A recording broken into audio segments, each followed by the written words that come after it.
गांव में एक लड़की की नई नई शादी हुई थी। सुनीता को कुल्फी खाना बहुत पसंद था। वो अपने पति से हर रोज 10-10 कुल्फियां मंगवाती थी। सुनीता के ससुराल वाले इस बात से बहुत दुखी थे। सुनीता घर की छोटी बहू थी, इस कारण से सुनीता की जेठानी संध्या उससे बहुत चिढ़ती थी। एक दिन संध्या अपने पति सूरज से कहती है, सुनो जी, तुम्हें कुछ दिखाई देता है कि नहीं कि तुम्हारी धर्मपत्नी के साथ कितनी नाइंसाफी हो रही है इस घर में। क्या संध्या जी, क्या नाइंसाफी हो रही है आपके साथ? सुनिए जी, आप देखते नहीं है कि कैसे सासू माँ और ससुर जी ने सुनीता को अपने सिर पर बिठा रखा है। रोज रोज 10-10 कुल्फियां खा जाती है। सासू माँ और ससुर जी को भी अच्छा नहीं लगता, पर फिर भी उससे कुछ कहते ही नहीं। और जब मुझसे कोई छोटी सी गलती हो जाती है, फिर सासू माँ और ससुर जी पूरा घर सिर पर उठा लेते हैं। अरे संध्या, ऐसा कुछ नहीं है, तुम्हें ही ऐसा लगता है। और तुम भूल गई हो क्या, तुम इस घर की बड़ी बहू हो। तुम्हें तो ज्यादा समझदार होना चाहिए। देखो संध्या, घर का बड़ा बेटा होने के नाते मैं तुम्हारे इस छोटे मोटे से मामले में झांकना नहीं चाहता। तुम खुद ही देखो इन्हें। और फिर सूरज मुंह फेर कर वहाँ से चला जाता है और संध्या गुस्से में रसोई में आटा गूंथने चली जाती है। संध्या रसोई में आटा गूंथते गूंथते बड़बड़ा रही होती है।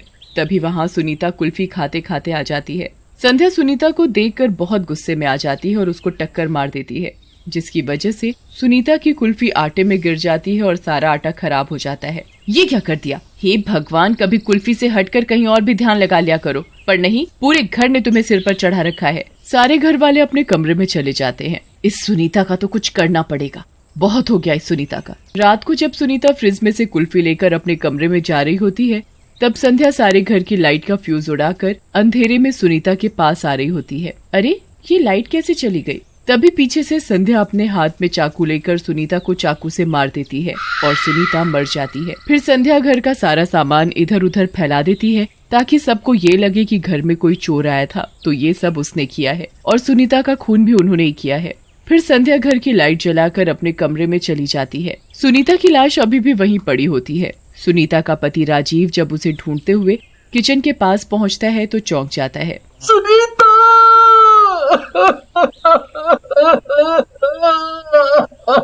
सुनीता, ये हाल किसने किया तुम्हारा? किसने किया?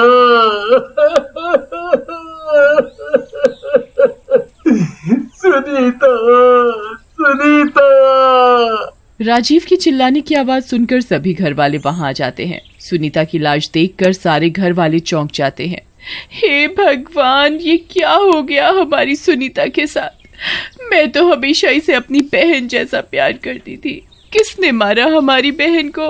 बहू, मेरी प्यारी बहू, किसने खून किया इसका? सब घर वाले सुनीता के जाने का दुख मना रहे होते हैं कि तभी ससुर जी बीच में बोल पड़ते हैं। आप सब घर वालों ने एक बात गौर करी? घर का सारा सामान बिखरा पड़ा है। शायद ये कोई चोर आया होगा। अरे पिताजी, जो भी हो, मेरी सुनीता तो चली गई ना। अब मैं इतनी सारी कुल्फी किसके लिए ले जाऊंगा? फिर सारे घर वाले अगली सुबह सुनीता की लाश को ले जाकर अंतिम संस्कार कर देते हैं। उस रात को संध्या सूरज को थोड़ी खुश सी नजर आती है। आज ही सुनीता जी का अंतिम संस्कार हुआ है और तुम खुश हो रही हो? मुझे तो कुछ गड़बड़ लग रही है। क्या आप भी? आपको तो सब कुछ गड़बड़ ही लगता है। मैं कहाँ खुश हूँ? मुझे भी सुनीता के जाने का दुख है। सूरज मन ही मन सब समझ जाता है। सारे घर वाले अपने कमरे में सोने चले जाते हैं। तभी सुनीता मरने के बाद कुल्फी वाली चुड़ैल बन जाती है, क्योंकि उसे मरने के बाद भी कुल्फी खाने की प्यास होती है। कुल्फी वाली चुड़ैल घर में घुसकर सबको देख रही होती है। वो देखती है कि आज भी राजीव ने सुनीता की याद में ढेर सारी कुल्फियां लाकर फ्रिज में रखी हैं। ओ राजीव, तुम मुझसे इतना प्यार करते हो कि आज मेरे अंतिम संस्कार वाले दिन में तुम मेरे लिए कुल्फियां लाए। फिर कुल्फी वाली चुड़ैल फ्रिज में रखी सारी कुल्फियां खा जाती है। फिर वो संध्या के कमरे में जाती है उसे देखने के लिए। संध्या जी, आपने मुझे मारकर अच्छा नहीं किया। अब मैं आपको छोड़ूंगी नहीं। आप बस कल का इंतजार करिए। अगली सुबह जब राजीव सुनीता की याद में रात को फ्रिज में रखी कुल्फियां देखने जाता है, तब अरे सभी जल्दी नीचे आओ, मेरी सुनीता वापस आ गई।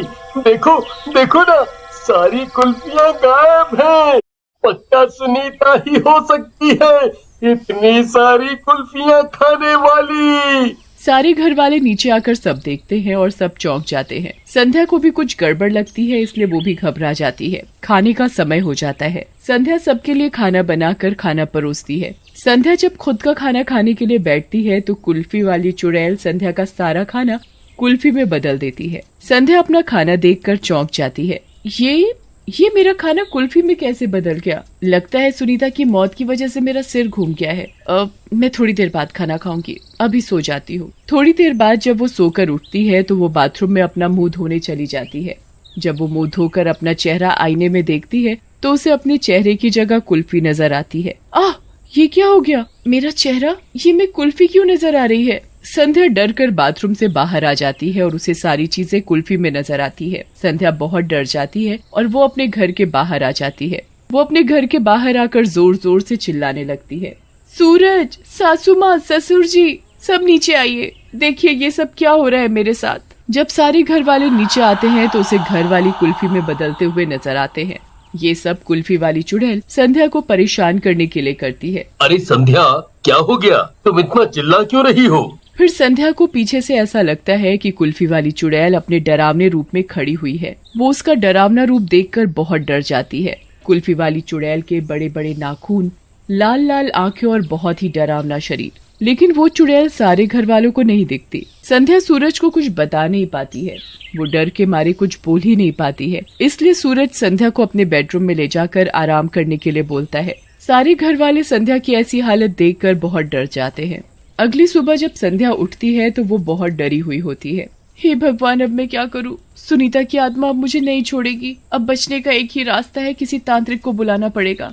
संध्या अपने घर का काम पूरा करके जल्दी से किसी तांत्रिक को ढूंढने चली जाती है। वो अपनी माँ को फोन करके पूछती है। संध्या की माँ किसी तांत्रिक का नंबर लेकर उससे बात करती है और तांत्रिक उसे जंगल बुलाता है उपाय ढूंढने के लिए। अगले दिन संध्या अपने घर का काम करके तांत्रिक से जंगल में मिलने चली जाती है।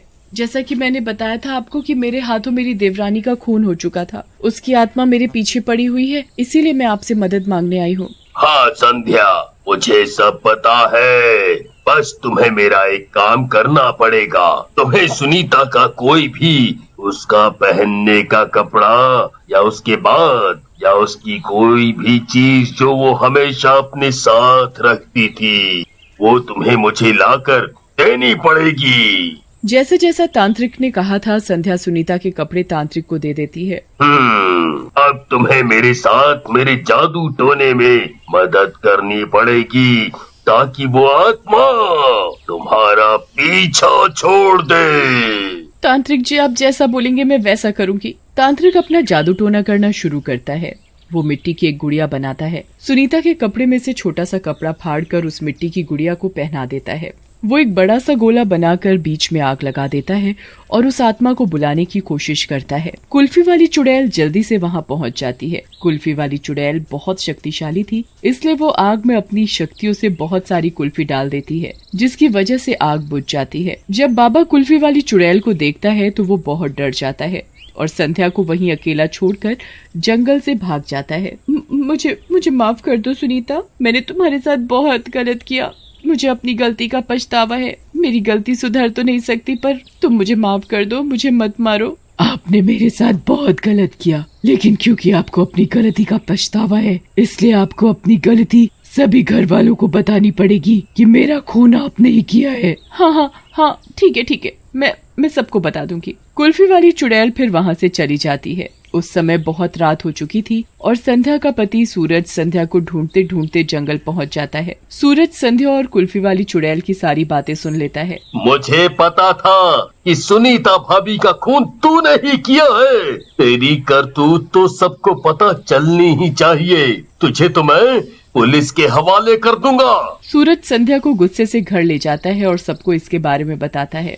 सारे घर वाले संध्या से बहुत नाराज होते हैं और उसे पुलिस के हवाले कर देते हैं। तब कुल्फी वाली चुड़ैल घर में सबको दिखने लगती है। सभी घर वाले कुल्फी वाली चुड़ैल को पूछते हैं कि हम तुम्हारी आत्मा को शांति कैसे दिला सकते हैं।